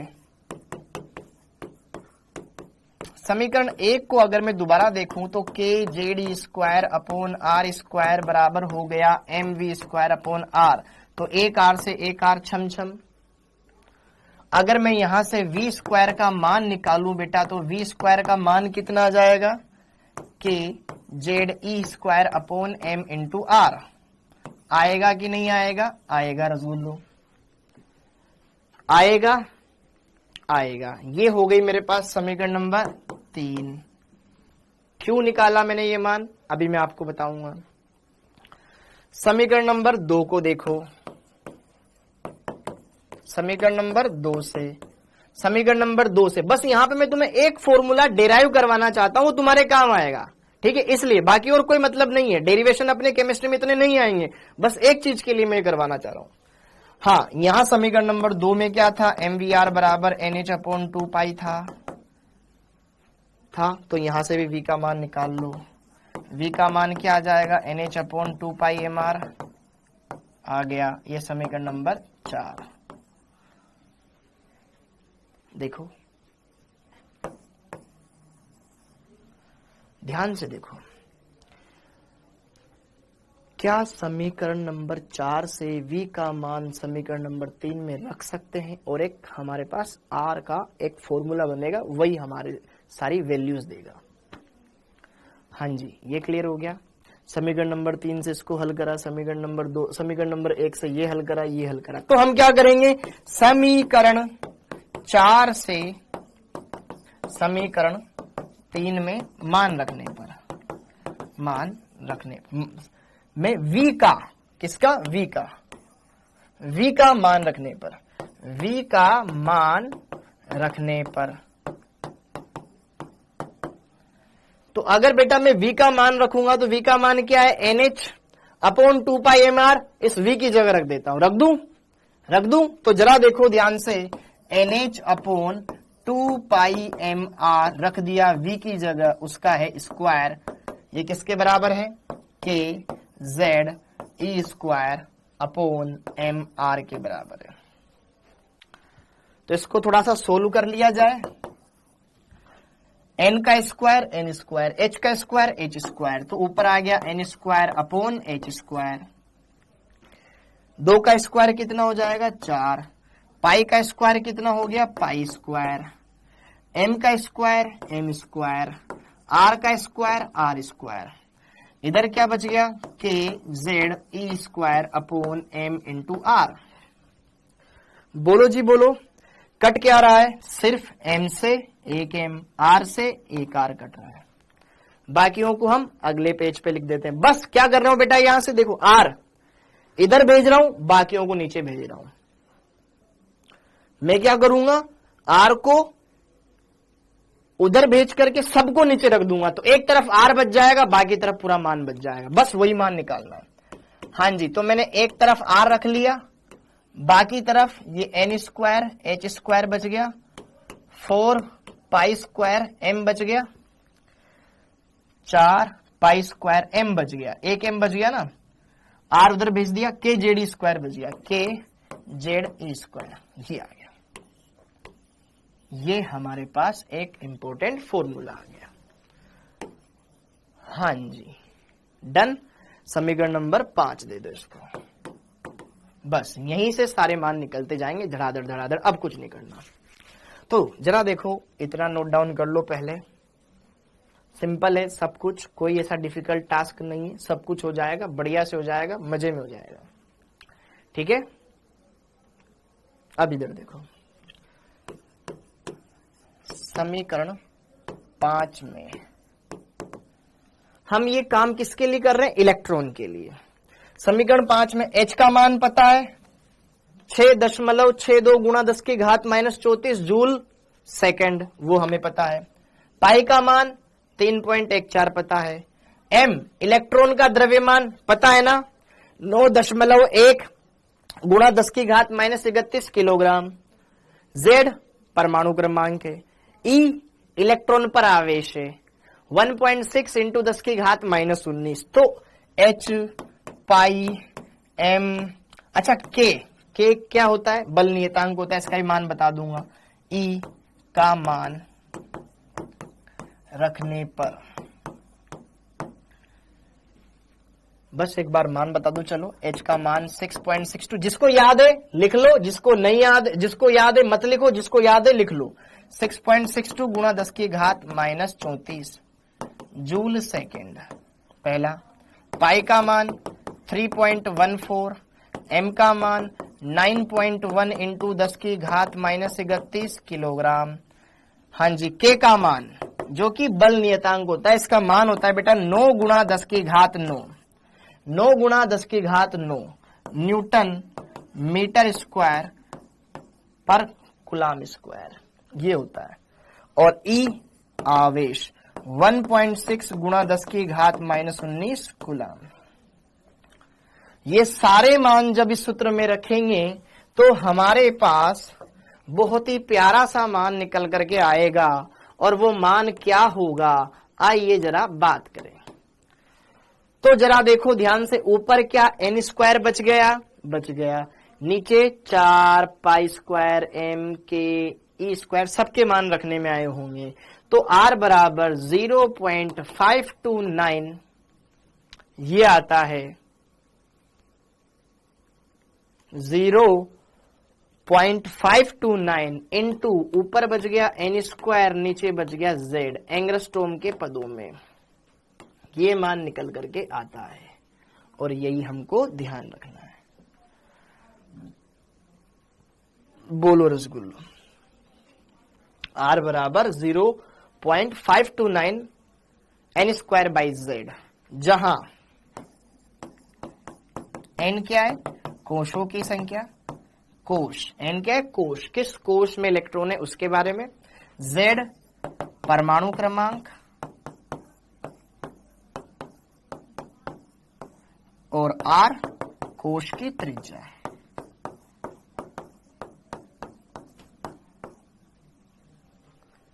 कोश की त्रिज्या, चाहो तो आप यहां n लगा सकते हो कि यार ये मतलब n कोई भी कोश है n वा, तो उसके लिए यहां पर ये फॉर्मूला हो सकता है। ठीक है, बहुत ही सिंपल है, बहुत ही आसान है। मुझे नहीं लगता कि आपको इसमें कोई जरा सी भी तकलीफ आई होगी, थोड़ी बहुत तो आएगी। बस आपको ये फॉर्मूला याद रखना है। ये वाला फॉर्मूला अपने ऊर्जा में काम आता है, इसलिए मैंने यहां पे निकलवाया, बाकी अपन डायरेक्ट लिख लेंगे उसको भी, कोई दिक्कत नहीं है। ये हो गया बेटा, ओके, ये हमने कर लिया है अच्छे से, समझ में आ रहा है ना, हर एक चीज क्लियर हो रही है ना, स्टेप बाय स्टेप। तो यहां से हमने त्रिज्या ज्ञात करने का सूत्र निकाल लिया। अब चाहो तो तुम हाइड्रोजन के लिए पहले कोश की त्रिज्या निकालो, दूसरे की निकालो, तीसरे की निकालो, चौथे की निकालो, सबकी निकाल सकते हो। या हाइड्रोजन के पहले कोश की त्रिज्या पता है, तीसरे कोश की त्रिज्या निकालना चाहो निकाल सकते हो, बहुत आसान तरीके से। तो यह फॉर्मूले आपकी उसमें हेल्प करेंगे, मदद करेंगे। एम आई राइट? तो अच्छे से इनको समझो, बढ़िया से क्लियर करो। हाँ, इतना हो गया, इतना हो गया, ठीक है, ओके। अब यदि दो अलग अलग परमाणु हैं, उनकी त्रिज्याएं भी अलग अलग है, कोश भी अलग अलग है, तो उसके लिए जरा देखो यहां पर कैसे हम इस चीज को सोल्व करते हैं। अलग अलग परमाणु के लिए जिनके कोश भी अलग है, उनके लिए त्रिज्याओं की गणना कैसे करने, उनका अनुपात कैसे निकालते हैं। हाँ जी, त्रिज्याओं का अनुपात ज्ञात करना, का अनुपात ज्ञात करना।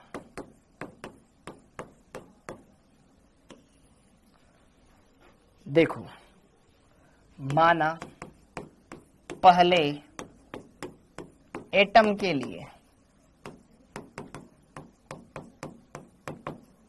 पहले एटम के लिए त्रिज्या मैंने मान ली R1, तो उसके लिए सूत्र हो गया 0.529 N1 स्क्वायर अपॉन Z1।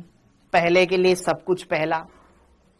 दूसरे के लिए, दूसरे एटम के लिए क्या हो जाएगा बेटा, सब मैंने मान लिया R2 के 2 के पदों में 0.529, ये हो जाएगा N2 स्क्वायर अपॉन Z2। ये हो गई समीकरण नंबर 1, ये हो गई समीकरण नंबर 2। तो अगर इन दोनों का समीकरण नंबर 1 में 2 का भाग लगा दोगे तो तुम्हारे पास सूत्र आ जाएगा अनुपात ज्ञात करने वाला। तो R1 बटे R2 कर दो। हाँ जी, ये संख्या छमछम हो जाएगी। N1 बटे N2 इसका वर्ग गुणा Z2 बटे Z1, ये हो जाएगा, हाँ सही है, Z2 बटा Z1 हो जाएगा। ये हमारे पास एक सूत्र आता है। अगर कोश समान है तो ये तो वैसे ही कट जाएगा, Z परमाणु क्रमांक समान है तो ये कट जाएगा। ठीक है, आराम से सूत्र में मान रखो, सारे की सारी चीजें मिल जाएगी। बोलो जी बोलो रसगुल्लो, कर सकते हो। क्वेश्चन भी आगे, क्वेश्चन भी पहले एक बार इसको देख लो, ये इस तरीके से आता है, हो जाएगा। तो त्रिज्या ज्ञात करने वाले किसी भी तरीके से कोई दिक्कत है नहीं होनी चाहिए। अच्छा, वेग का अपन डायरेक्ट लिख लेते हैं, क्योंकि अपन को उसको ज्यादा इतना देखना नहीं है। वेग का अपन डायरेक्ट देख लेते हैं। त्रिज्या ज्ञात करने का सूत्र आ गया।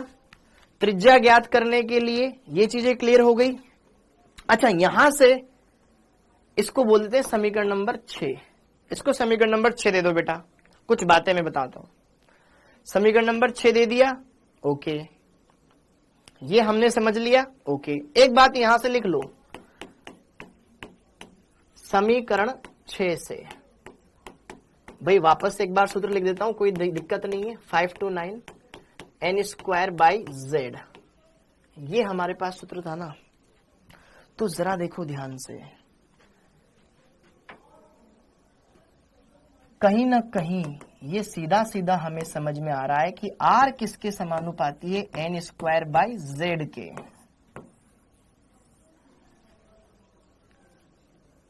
जैसे जैसे कोश बढ़ते जाएंगे वैसे वैसे त्रिज्या बढ़ती जाएगी, और परमाणु क्रमांक बढ़ने पर त्रिज्या घटती जाएगी। तो ध्यान रखना, जैसे जैसे कोश बढ़ेंगे, जैसे कि नाभिक से तुम पहला कोश, दूसरा, तीसरा, चौथा, पांचवा दूर जा रहे हो ना, त्रिज्या बढ़ रही है। लेकिन जैसे कि आपको पता है ना, आवर्त सारणी में lithium, beryllium, boron, carbon, nitrogen, जब हम परमाणु क्रमांक बढ़ते हुए क्रम में जाते हैं 3, 4, 5, 6, 7, तो क्या होता है, Z और R व्युत्क्रमानुपाती है ना। तो N बढ़ेगा तो R बढ़ेगा, ये बात ध्यान रखना।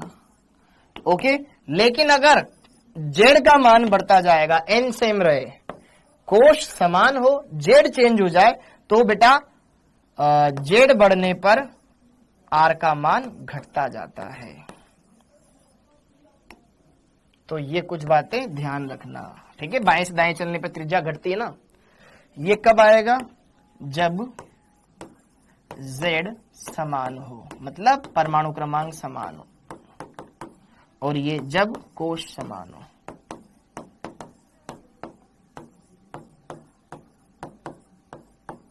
देखो कुछ क्वेश्चन लगाते हैं फटाफट से। हाँ जी, हाँ जी, हेलो हेलो हेलो, क्या पढ़ा रहे हो, क्या पढ़ रहे हो? Hello hello hello hello hello hello hello hello, अरे तुम्हें पढ़ा रहा हूं भाई।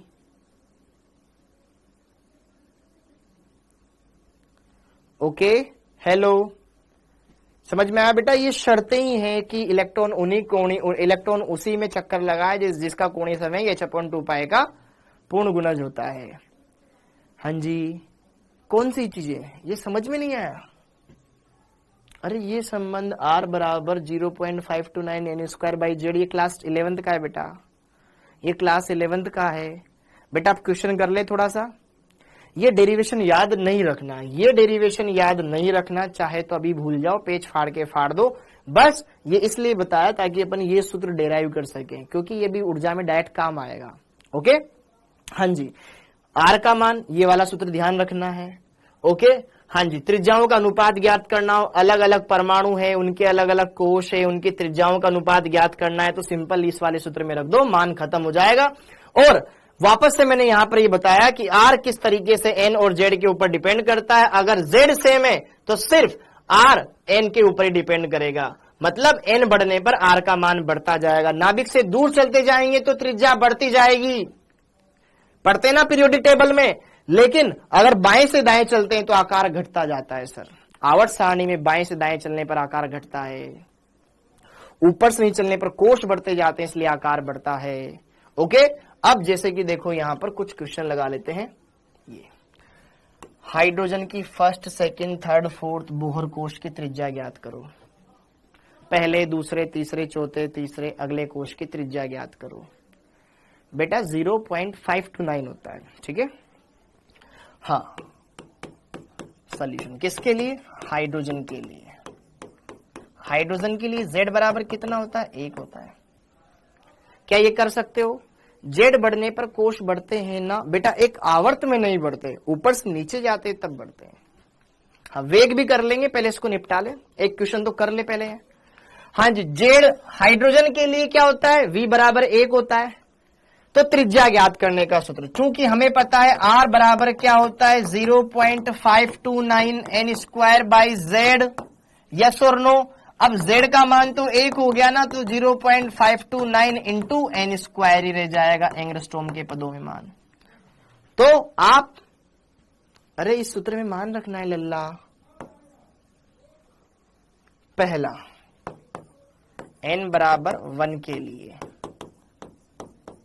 पहला n बराबर 1 के लिए, तो R1 पहले कोष की त्रिज्या 0.529, एक n का मान 1, 1 का स्क्वायर कितना होता है? वही होता है, तो कितना आ जाएगा? 0.529 एंगस्ट्रॉम आ गया, ठीक है। ओके, n बराबर 2 के लिए R2 कितना आ जाएगा? 0.529 इंटू 2 का स्क्वायर कितना होता है? 4, तो 4 गुणा 0.592 एंगस्ट्रॉम। देखो इसका 4 गुना हो गया ना, बढ़ गई ना त्रिज्या, हाँ या ना? करा दी ना पीएचडी? हाँ, वेरी गुड, बहुत बढ़िया। अगला देखो, n बराबर 3, n बराबर 3 के लिए क्या होगा? तीसरा कोष, तो तीसरे कोष की त्रिज्या में n का मान कितना रख देंगे? 3, 3 का स्क्वायर कितना होता है? तो 9, तो 9 गुना हो गया। देखो त्रिज्या बढ़ गई 0.529 एंगस्ट्रॉम। ओके, वेरी गुड, बहुत बढ़िया। और n बराबर अगर 4 हो तो n बराबर 4 के लिए क्या कर सकते हैं? सिंपल सी बात है, R4 0.529 इंटू 4 का स्क्वायर करेंगे तो 16 गुना आ जाएगी 529 का।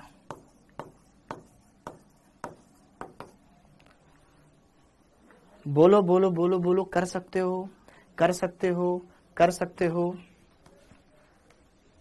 सिंपल सी चीजें इसमें आपका हो जाएगा। देखो n स्क्वायर है, मतलब जो भी आएगा उसका स्क्वायर करना है। स्वाति जी बेटा ये समझ में कैसे नहीं आया? क्या आप कक्षा 11वीं में हो? क्या आप कक्षा 11वीं में हो इसलिए समझ नहीं आया? अगर आप 12th में होते या 12th पास आउट होते तो ये बोलते कि सर ये तो जल्दी जल्दी पढ़ाओ, ये हमें आता है, ठीक है। अगले संडे को बेटा सिर्फ ये चैप्टर आएगा। हाँ जी, अब जरा देखो ध्यान से, ये हो गया। अब अगला क्वेश्चन, जैसे कि देखो ध्यान से, हीलियम प्लस के लिए n बराबर, देखो थर्ड और फिफ्थ कोष, n बराबर 3 एवं n बराबर 5 के लिए क्या पूछ रहा है? त्रिज्या अनुपात ज्ञात करो। करो करो करो नालायकों, करो फटाफट से करो। ये बोरिंग नहीं है सिद्धू मूसे वाला, अच्छा है। कराते हो तो बताते क्यों नहीं हो? प्लीज सर, आप जब YouTube पे क्वेश्चन कराते हो तो बताते क्यों नहीं हो? बेटा बताता हूं यार, सब YouTube सेशन सबके जाता है, ओके। YouTube सेशन सब देख सकते हैं। अगर तूने 12 बजे नहीं देखा तो बाद में देख लेना, तेरे को तो क्वेश्चन करने से मतलब है। हाँ जी, तो करोगे इसको फटाफट से, तुरंत बताओ, तुरंत बताओ। हाँ जी, हीलियम की तीसरी और 5वीं कक्षा की त्रिज्या ज्ञात करो। तो जरा देखो ध्यान से, हीलियम प्लस, पहले तो देखो इसमें एक इलेक्ट्रॉन है, हीलियम में 2 होते हैं लेकिन धनावेश लगते हैं, 1 हो गया ना। हीलियम प्लस के लिए Z का मान कितना? Z बराबर के लिए Z बराबर 2। हाँ जी, त्रिज्या ज्ञात करने का सूत्र ये जानते ना संबंध, R1 बटे R2 बराबर क्या होता है? N1 बटे N2 का होल स्क्वायर गुणा Z2 बटे Z1। अरे दोनों में हीलियम हीलियम ही है, तो ये तो सेम सेम हो गया ना, Z1 और Z2 बराबर होगा हीलियम के लिए, तो खट खट। तो यहां पर क्या हो जाएगा, R1 बटे R2 N1 मतलब पहला कोश, इसके लिए N2 ये हो गया, तो 3/5 बोले तो 9/25, 3/5 का वर्ग बोले तो 9/25, बोले तो 9:25 हो गया बेटा। 9:25 करके छोड़ दो, बस कर सकते हो ना आराम से, सिंपल है, बहुत अच्छे से हो जाते हैं। ऐसे बहुत सारे क्वेश्चन है जो आए हुए हैं आपके नीट में। ओके, हाँ जी। अगला, हाइड्रोजन की सेकेंड और लिथियम की थर्ड की त्रिज्या का अनुपात ज्ञात करो। हाँ जी, ये वाला करो। हाइड्रोजन की तो सेकेंड और लिथियम की थर्ड की त्रिज्या की गणना करो। तो अगर मैं बोल दूं हाइड्रोजन के लिए मैं ले रहा हूं 1 हाइड्रोजन के लिए Z1 हो गया बेटा 1 और N1 का मान कितना हो गया 2। ओके, लिथियम के लिए, लिथियम +2 के लिए मैं ले लेता हूं 2। Z2 का मान, लिथियम का परमाणु क्रमांक कितना होता है 3। ओके, और N2 का मान 3। ओके, अरे बेटा करवा दूं ना, खत्म करवा दूं यार। हाँ जी, तो R1 बटे R2 बराबर क्या हो जाएगा, N1 बटे N2 का होल स्क्वायर गुणा Z2 बाई Z1। हाँ जी, R1 बटे R2, N1 2, N2 3, तो डायरेक्ट 4/9। Z2 का मान 3/1, तो खट 3, तो 4:3 आ जाएगा। 4:3 आ गया, 4:3 आ गया, बहुत बढ़िया। इन क्वेश्चंस को कराने का उद्देश्य सिर्फ ये है कि ये टॉपिक बहुत सिंपल है, आप आराम से कर सकते हो, किसी भी क्वेश्चन में नहीं उलझोगे, बस दिमाग चालू रखना। हाँ जी बेटा, नीट 2022 तक के 23 का इस साल हुआ है ना पेपर, ठीक है। ओके, और इन सब चैप्टर में जो जो क्वेश्चंस आए हुए मैं हर बार करवाता हूं। ओके, बहुत सिंपल है बेटा। ये हो गए। अब जरा देखो ध्यान से, वेग की गणना, इलेक्ट्रॉन के वेग की गणना, इलेक्ट्रॉन के वेग की गणना, डायरेक्ट लिख लो इसको, वेग की गणना v। 3 कहां से आया, कौन सा 3? अरे Z2, लिथियम का परमाणु क्रमांक कितना होता है, 3 नंबर पे आता है ना बेटा लिथियम, 3 नंबर पर, पहले नंबर पर हाइड्रोजन, दूसरे पर हीलियम, तीसरे पर लिथियम। ओके, हाँ जी। अरे नहीं नहीं, अभी पढ़ेंगे बेटा, अभी पढ़ेंगे, इसको खत्म ही करना है, आज ही खत्म करना है, आज ही खत्म करेंगे, कल क्वेश्चन करेंगे, कुछ नया टॉपिक स्टार्ट करेंगे यार। ओके, हाँ जी। तो जरा देखो ध्यान से, इलेक्ट्रॉन के वेग की गणना करना है तो क्या सूत्र लगाना है, डायरेक्ट लिख लो। v बराबर फॉर्मूला होता है 2.188 गुणा 10⁶ मीटर प्रति सेकंड में ये मान लिखा जाता है।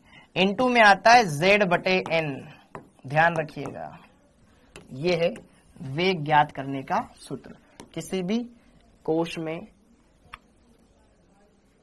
इलेक्ट्रॉन का वेग ज्ञात करने का सूत्र 4/9 है बेटा, ये 4/9। N1 का मान 2, N2 का मान 3, तो 2/3 का वर्ग करना है। ओके, अभी टाइम नहीं हुआ, अभी पूरे 15 मिनट बाकी है, 16 मिनट बाकी है। हाँ जी, ये हो गया। अच्छा, एक क्वेश्चन और है, ये तुम करते रहना आराम से। अच्छा हाँ, बस इतना मुझे बता दो, हाइड्रोजन की सेकेंड उत्तेजित अवस्था का मतलब क्या है? सर लिथियम के लिए Z बराबर 1 आएगा पगले,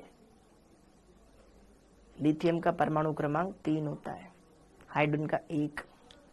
ओके, हाँ जी। सेकेंड उत्तेजित अवस्था का मतलब है n बराबर 3, फर्स्ट उत्तेजित अवस्था का मतलब है n बराबर 2, बाकी तुम खुद समझदार हो, कर लोगे। हाँ जी, हाँ। तो ये वेग की गणना करने का सूत्र आ गया, वेग की गणना करने का सूत्र आ गया। ये संख्या कांस्टेंट है, तो कहीं ना कहीं बेटा यहां से हम ये समझ सकते हैं कि जो वेग है वो z/n के समानुपाती है। अब यदि मान लो z समान हो दो अलग अलग परमाणुओं के लिए, z समान हो दो अलग अलग परमाणु, मान लो एक ही परमाणु जैसे कि हाइड्रोजन, हाइड्रोजन के पहले कोश का वेग क्या होगा, दूसरे कोश का वेग क्या होगा, ऐसे z तो सेम हो गया ना, तो कहीं ना कहीं वेग कोश के व्युत्क्रमानुपाती होगा। मतलब जैसे जैसे कोश बढ़ता जाएगा वेग घटता जाएगा। मतलब नाभिक के जितना नजदीक रहेगा उतना तेज घूमेगा इलेक्ट्रॉन, और दूर रहेगा धीरे धीरे घूमेगा। नजदीक तेज तेज घूमेगा, दूर धीरे धीरे घूमेगा। भ्रमर कोई कुमुदनी पर मचल बैठा तो हंगामा, वो वाली बात है। नजदीक रहेगा तो उसके आसपास घूमता रहेगा, दूर रहेगा तो स्लो घूमेगा। हाँ जी, तो जरा देखो ध्यान से, ये डन डना डन डन। अगला अगला, अरे फास्ट ही करवा रहा हूं ना भाई, तुम पढ़ाने नहीं देते। दूसरी बात, यदि n समान हो, कोश समान है, परमाणु अलग अलग है, तो यार जैसे जैसे z बढ़ता जाएगा, जैसे जैसे परमाणु क्रमांक बढ़ता जाएगा, वैसे वैसे वेग बढ़ता जाएगा। कि मान लो हाइड्रोजन के पहले कोश में इलेक्ट्रॉन का वेग ज्यादा होगा कि लिथियम प्लस 2 के पहले कोश का वेग ज्यादा होगा, तो हम बोलेंगे लिथियम प्लस 2 में इलेक्ट्रॉन का वेग ज्यादा होगा।